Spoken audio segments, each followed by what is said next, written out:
पर लड़ती है, सबसे पहले हम अवाम आगे होंगे। जहाँ पे उनका पसीना गिरेगा वहाँ पे हमारा खून गिरेगा।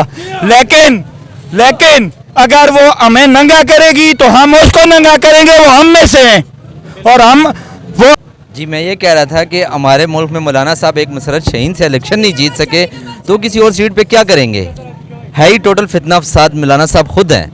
मत गिरवा के तो सबसे बड़ा फसाद तो उन्होंने शुरू किया। 5 कोरोना है, उस दौरान भी उसने लोगों पे कितने अरब रुपया बांटा है। चौथी बात नहीं है, कोई भी अंधा नहीं है आज के दौर में, कोई जो है बच्चा भी बेवकूफ़ नहीं बन सकता। खान साहब सही जा रहा है, इसीलिए अवाम उसके साथ है। वो जी मैं ये कह रहा था कि हमारे मुल्क में मौलाना साहब एक मसरत शहीन से इलेक्शन नहीं जीत सके तो किसी और सीट पे क्या करेंगे? है ही टोटल फितना फसाद मौलाना साहब खुद हैं। मौलाना साहब ने हुकूमत तो गिराई ना पीटीआई की, ये तो मानना पड़ेगा भाई हुकूमत फसाद क्या हाल बनाया। है? मौलाना साहब ने हुकूमत गिरवा के तो सबसे बड़ा फसाद तो उन्होंने शुरू किया। 5 साल लगाने देते खान को, क्या हो जाता? लोग उससे मुतनफर हो जाते, खुद ब खुद वो ख़त्म हो जाता। वो क्या उनको ज़रूरत पड़ी थी कि उन्होंने वो इतनी साजिशें करके तो हुकूमत को 3 साल गिराया। और आज ये हालात हैं, ये देखें सड़कों पे और लोगों के, और महंगाई किधर से किधर गई जो उनका बेसिक एजेंडा था। और मरियम और वो किधर जाके बैठ गई। तो ये सारी साजिश की जड़ तो ये लोग हैं खुद। और ये इस छोटे से बच्चे को भी समझ आ रही है, मुझे भी समझ आ रही है, बाकी गैब के इल्म अल्लाह जानता है। यही कह रहा था भाई, मौलाना साहब ने टोटल फितना फसाद खुद बनाया हुआ है। वो कह रहे हैं फितना फसाद इमरान खान है। हम इमरान खान को भी कहते हैं कि इमरान खान भी थोड़ा सा गलत होगा, लेकिन 90% इमरान खान ठीक है। इस टाइम हमारे मुल्क के लिए 90% इमरान खान ठीक जा रहा है। इसकी क्या वजह है कि कौन सी चीज़ है ऐसी जो आपको नजर आ रही है कि 90% ये जो फसाद है, ये हर बंदे का जीना आराम हुआ है। महंगाई की जगह पे है। इस टाइम आलू प्याज के रेट ही ले लें, वो 200 रुपये किलो प्याज इस टाइम मिल रहा है। यार ये हमारा मुल्क पाकिस्तान है, यहाँ की पैदावार, अगर यहाँ की पैदावार हम इस तरह लेंगे तो फिर हम किसका साथ देंगे? ये कह रहे थे महंगाई मार्च है, आज महंगाई मार्च किधर गया है? अब कोई महंगाई मार्च कहते हैं वो $1 से भी प्याज सस्ता मिल रहा है। $1 जो उनसे $1 कहाँ पे लेके गए हैं? $1 60 रुपये का था जब मुशर्रफ दौर था। उस के बाद आसिफ जरदारी है तो $1 किधर गया है? सियासत किधर गई है? खान साहब ने भी तो अपना कसर नहीं छोड़ा। खान साहब ने अपना कसर नहीं छोड़ा, लेकिन खान साहब ने एक हिसाब से किया है ना, जिस हिसाब से मुल्क की पैदावार जा रही थी उस हिसाब से महंगाई जा रही थी। इन्होंने 4 महीनों में जो महंगाई के रिकॉर्ड तोड़े हैं, उसको भी तो आप देखें ना। उसको खान साहब के 4 साल के मैच करेंगे आपस में? खान साहब की एक बात मैं बताऊं कि आप कह रहे हैं जी खान साहब ने बहुत कुछ किया। खान साहब के दौर में जो कोरोना है, उस दौरान भी उसने लोगों पे कितने अरब रुपया बांटा है। 14-14, 12-12 हज़ार हर गरीब को, हर घराने को मिला है। और जो सेहत इंसाफ कार्ड था उस पर हमने खुद भी इलाज करवाए हैं। यार जो है ना, वो ऐसी बात नहीं है, कोई भी अंधा नहीं है आज के दौर में, कोई जो है बच्चा भी बेवकूफ़ नहीं बन सकता। खान साहब सही जा रहा है, इसीलिए अवाम उसके साथ है, वो हक पे है। साजिशें सब एक नकाब हो जाएंगी, सब कुछ सामने आ जाएगा। लेकिन इदारों को सोचना चाहिए, जो इस मुल्क के करता करता है उनको सोचना चाहिए, मुल्क का सोचना चाहिए। खुदा रहा इस अवाम का सोचो और ये हालात को समझो, बमरो। अब वो ज़बरदस्ती, ज़ोर ज़बरदस्ती वाला दौर गया, वो गोली लाठी वाली सरकार अब नहीं चलनी, और ना ये साजिशें चल सकनी है। चलो शुक्रिया। इस बाबा जी से बात करते हैं। आप किस उम्र में आप यहाँ पे खड़े हो? आपको तो मौलाना साहब के साथ अभी खड़ा होना चाहिए था। मौलाना को तो मौलाना नहीं कहना चाहिए, इसलिए अगर वो जुल्म करेंगे अपने मुल्क के, अपने लोगों पे, जो भी जुल्म करेगा, वो XYZ किसी अदारे का है या कोई भी है, तो PTI का, और हम बीइंग मुस्लिम और पाकिस्तानी, हमारा ज़मीर, हमारा दिल इस चीज़ की इजाज़त नहीं देता कि हम जुल्म का साथ दें। और यही हमारे लीडर ने हमें सिखाया है कि हम जुल्म के ख़िलाफ़ आवाज़ बुलंद करें और जुल्म के ख़िलाफ़ जो है ना वो खड़े हों। हम सब ला इलाहा इल्लल्लाह मोहम्मद रसूलुल्लाह के मानने वाले हैं, हम सब मुसलमान हैं। और पाक फ़ौज के साथ अगर वो किसी भी माज पर लड़ती है, सबसे पहले हम अवाम आगे होंगे। जहाँ पे उनका पसीना गिरेगा वहाँ पे हमारा खून गिरेगा। लेकिन अगर वो हमें नंगा करेगी तो हम उसको नंगा करेंगे, वो हम में से हैं।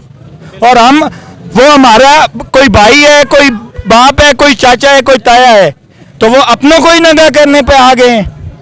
ये आपको क्या लगता है किस वजह से जो है ना अब आर्मी को एंटर किया जा रहा है? स्पेशली अगर हम 70 साल की तारीख को देखते हैं, बहुत कुछ होता रहा है, लेकिन हम बहुत से मुल्कों में ये चीज़ हुई है।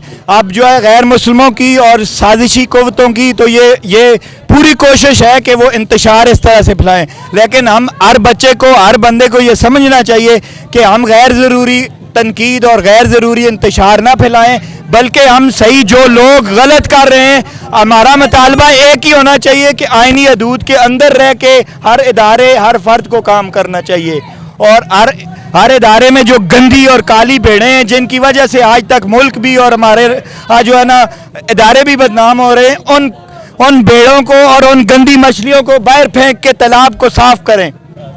ایک چھوٹے سے سوال ہے، معذرت کے ساتھ بھی یہ سوال ہے، پولیس بھی ہماری فورس ہے، ان کے بھی شہادتیں ہوتی ہے، ان کے اوپر ہم کھل کے تنقید کرتے ہیں، کبھی ان کی طرف سے کوئی ایسی اسٹیٹمنٹ نہیں آئی کہ جو نا آپ جو نا ہم اپنے یہی تو بدماشی ہے نا، یہی تو جو ہے نا مافیا کا ہے، یہ تو مافیا والا کلچر ختم ہونا چاہیے۔ میں نے پہلے کہا نا کہ آرمی ہم میں سے ہے، ہمارے میں سے ہی ہمارے بھائی ہمارے لوگ مسلمان یہی اسی ملک کے لوگ ہیں نا یار، آرمی سے کوئی آسمان سے اتر کے یا کوئی دوسری مخلوق تو نہیں ہے، کوئی ہمارے ہی رشتہ دار ہمارے بہن بھائی ہمارے لوگ ہی ہیں نا اس میں۔ اور ہمیں یہ چیز سمجھنی چاہیے کہ اگر وہ جب باہر ملک پر لڑتے ہیں یا وہ کرتے ہیں، ہمیشہ آرمی کے لیے ہم نے سلوٹ کیا ہے اور ہمیشہ ان کو ہم نے ماتھے کا جھومر بنایا اور اب بھی بناتے ہیں۔ جو بھی مسلمان جو بھی پاکستانی ہے ان کا فخر ہے وہ، لیکن جو اب ہو رہا ہے اس ملک میں اس کے پیچھے بھی سازش ہے، اگر اس سازش کو ان کو ہی بے نقاب کرنا چاہیے، اور لیکن اس میں بھی کتنے بکے ہوئے ہوں گے، کتنے کسی غیر ملکی ایجنڈے پہ کام کر رہے ہیں، یہ ہم تو نہیں جان سکتے، یہ ان اداروں کو ہی چاہیے اور جو بڑے بڑے لوگ ہیں ان کو چاہیے کہ ان چیزوں کو بے نقاب کریں۔ انہوں نے سارا کچھ رانا ثناء اللہ کے ہاتھ میں پکڑایا ہوا ہے، اور وہ تو کلاسیفائیڈ چور اور جو ہے نا ڈاکو ہیں یہ لوگ، اور یہ ملک اصل میں تو یہی لا الہ الا اللہ کے نام پہ بنا ہے، اور اس ملک کو اسی لا الہ الا اللہ کے رستے پہ ڈالیں گے تو یہ ٹھیک ہوگا۔ مولانا صاحب کہہ رہے ہیں کہ یہ جو عمران خان صاحب ہے یہ جو نا وہ کر رہے ہیں بکواس کر رہے ہیں، اس کا پاؤ کو کچھ بھی نہیں ہوا، کیا ہوا؟ ڈرامہ کر رہے ہیں، کہتے ہیں ڈرامہ کر رہے ہیں مولانا صاحب، تو مولانا صاحب کو پتہ ہوگا، کوئی اس کو جو ہے نا وہ غیب سے خبریں آتی ہوں گی، جو لوگ وہاں پہ موجود تھے اور جو ہمیں تو جو نظر آیا، اب میں بھی مجھے تو نہیں پتا، میں بھی پاس نہیں ہوں۔ کیا کریں گے مثلا چین سے ایک نہیں جیت سکے تو آگے کیا کریں گے؟ وہ ایک زمانے کی کنجری اور مولانا صاحب اس سے آ رہے ہوئے ہیں۔ بات میں ایک کہنا چاہتا ہوں مولانا صاحب کے کردار کا، اور مولانا صاحب اس کو مولانا تو کہنا ہی نہیں چاہیے، اس کی بات کا تو ابھی بھی اگر عوام اس کی زبان پہ یقین کرتی ہے تو پھر تو میں شاباش کہوں گا اس عوام کو کہ اس داڑھی کی سنت رسول رکھ کے وہ ان چوروں کے آگے ہوا، اور اس نے ابھی اس کو کہو نا مہنگائی کی ابھی کیوں نہیں بات کرتے؟ تم تو ساری عوام کو اس لالی پاپ پہ لگایا تھا کہ عمران خان نے مار دیا ہے مہنگائی سے لوگوں کو، اور اب کیوں نہیں مہنگائی کی بات کرتا؟ وہ مریم نواز اس کے ہاتھ میں تھی، بالکل ساتھ جاتی تھی، ابھی وہ نہیں، وہ منافقت ایک منٹ، وہ منافقت جو ہے نا وہ منافقت سے کام لے رہے ہیں مولانا صاحب، سوری ٹو سے وہ منافقت سے کام لے رہے ہیں۔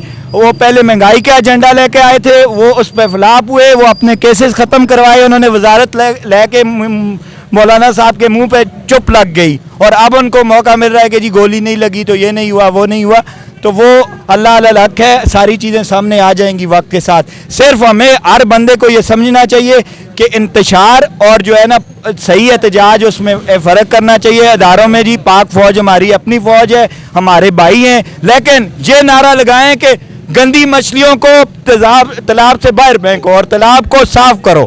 ہمارے